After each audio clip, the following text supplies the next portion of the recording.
Yo la team One Piece, franchement, je suis sans mots.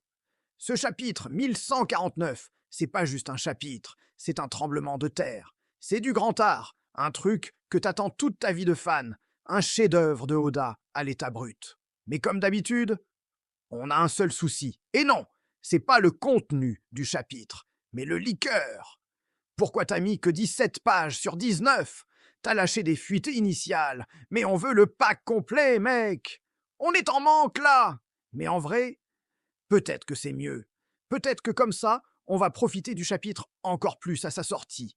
Parce que là, ce qu'on a, c'est déjà du lourd de chez lourd. Chapitre 1149, résumé des fuites. On commence avec une cover story bien what the fuck. Les Mugiwara ouvrent un café. Luffy, Zoro, Sanji, Usopp derrière le comptoir, accompagnés d'une chatte et d'un homme chèvre comme client. Les serveuses, Nami, Robin, Lilith et même Bonnet Petite. Mais attention, Nami a pété les prix. 1 million de berries pour un café. Petit clin d'œil à un mangaka de Slice of Life. Voilà pour l'ambiance. Scopper Gaban entre en scène. Le chapitre commence là où on s'est arrêté. Scopper affronte Sommers. Et là, mes frères, il le coupe en deux, mais pas genre tranché tranquillement. Non, à l'horizontale avec une technique de malade. La hache céleste de la musique divine. Son attaque, elle ne rate jamais. Sommers tombe sur des pics. Il est HS. Pas mort, mais immobilisé à vie, si ça continue. Et Scopper, pas de célébration, pas le temps. Il se retourne direct vers son fils, Kaloum, en danger, face à Junko. Kaloum en danger, Scopper doit choisir Junko. Blesse Kaloum au cou avec une flèche ultra précise, mais ne le tue pas. Elle prévient. Approche encore, je le finis. Scopper explose intérieurement. Son haki royal surgit, noir, menaçant.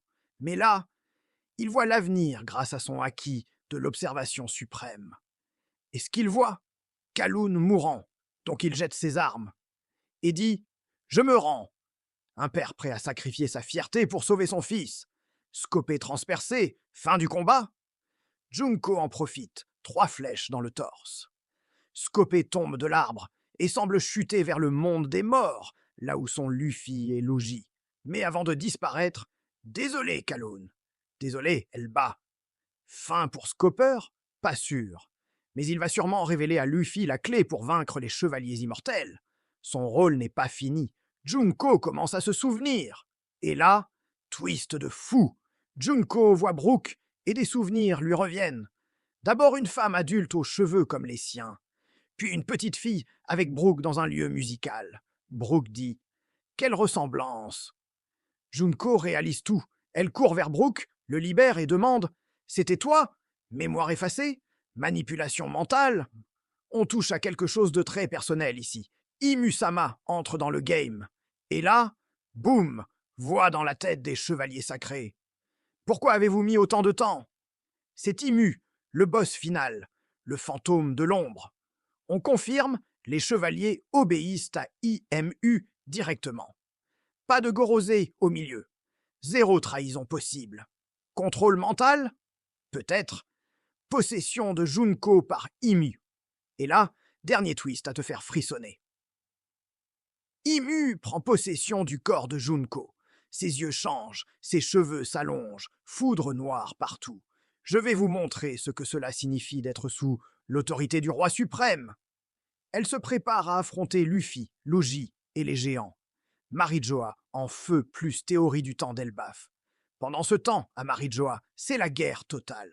Dragon a peut-être lancé l'attaque, et on commence à penser que le temps passe plus vite à Elbaf que dans le monde normal, ce qui expliquerait pourquoi Imu presse ses chevaliers. Vous êtes en retard. Conclusion, Oda ne joue plus. Il met les pièces en place pour la bataille finale. Junko, Brook, Imu, Scopper, Kaloun, Luffy et Dragon qui se réveille enfin. Tu veux qu'on analyse tout ça en détail? Les théories sur Junko? Le pouvoir d'Imu? Écris-moi tout ça dans les commentaires. N'oublie pas de liker, de t'abonner et d'activer la cloche. Et surtout, que le haki soit avec vous.